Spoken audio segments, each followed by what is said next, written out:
Bangunan KLCC adalah bangunan berkembar yang terkenal di Malaysia.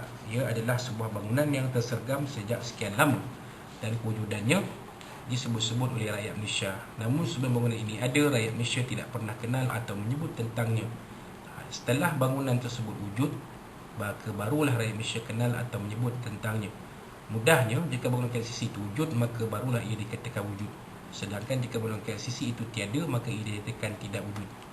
Berdasarkan kenyataan di atas, kita simpulkan bahawa wujud bangunan KLCC itulah yang dikatakan ainul mawjud, kerana wujud itu dikaitkan dengan ada atau tiadanya sesuatu itu. Ini maksud dia, tuan-tuan. Mana Allah Ta'ala itu bila wujud, maka sifatnya itu wujud. Kerana Allah Ta'ala itu memang wujud, maka sifat dia wujud. Jadi berbeza dengan makhluk. Makhluk itu asalnya tiada, maka sifatnya tiada. Bila dicipta baru ada. Nampak? Allah Ta'ala itu sifatnya memang wujud. Kerana zat Allah Ta'ala itu memang wujud. Tidak ada awal, tidak ada akhir. Tidak bermula dengan tiada. Allah Ta'ala itu memang ada dan wajib ada. Maka adanya Allah Ta'ala itu adalah sifat wujud bagi Allah SWT. Nampak? Jadi sama macam KLCC tadi.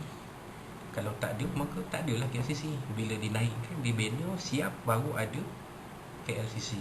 Begitulah penerangannya. Maka KLCC itu nampak ia wujud kerana adanya ainul mawjud. Adanya objek KLCC itu di situ. Kalau dah takdir ni diuntuhkan nanti, KLCC dah tak ada. Kenapa tak ada? Setelah diuntuhkan.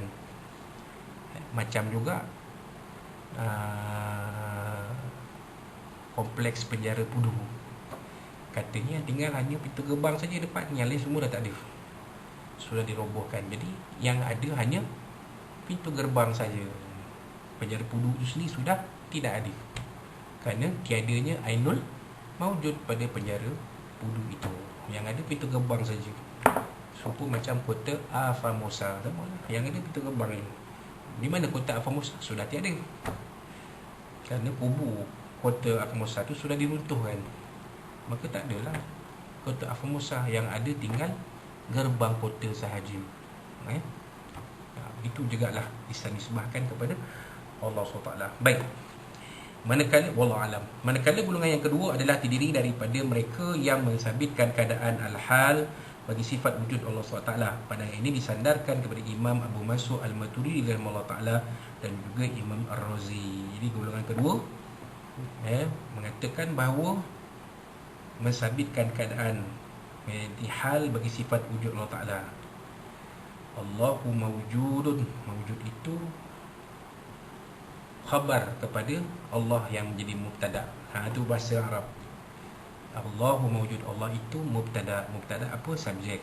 Mawjud itu predikat, khabar kepada subjek. Apakah keadaan subjek? Apakah hal subjek? Apakah hal Allah Ta'ala? Ia wujud. Bukan Allah itu sifat Allah Ta'ala wujud itu pada Allah, tak. Sifat wujud itu adalah keadaan hal bagi zat Allah Subhanahu wa Ta'ala. Jadi pandangan ini nisbahnya kepada Imam Abu Mansur Al-Maturidi dan juga Imam Ar-Razi. Bagi memahami keadaan yang sifat hal tersebut, maka dinyatakan satu contoh yang mudah, iaitu sebiji apel yang berwarna merah. Apel adalah suatu benda atau zat, sedangkan merah adalah sifat yang ada pada zatnya.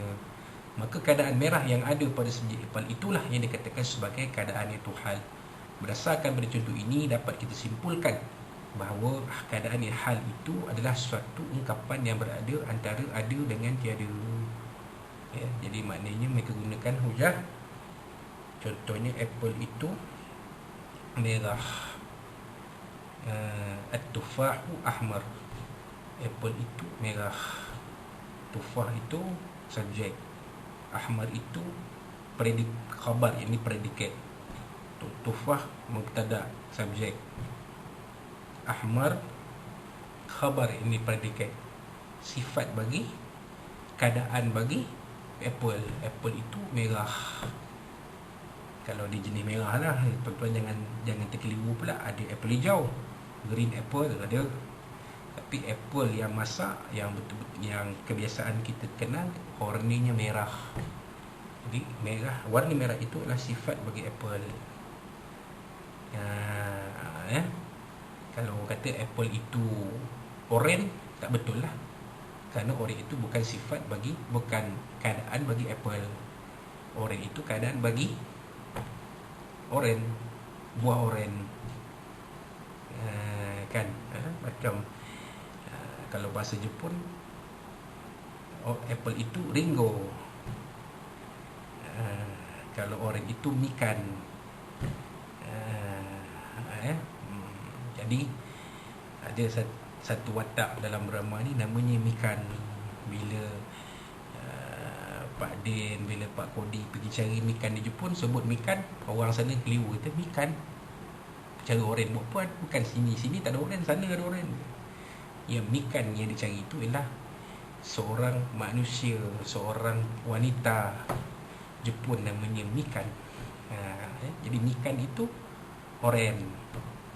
Sifat bagi buah oren itu warnanya oren. Merah, warna merah sifat bagi apple. Wallahu a'lam. Baik.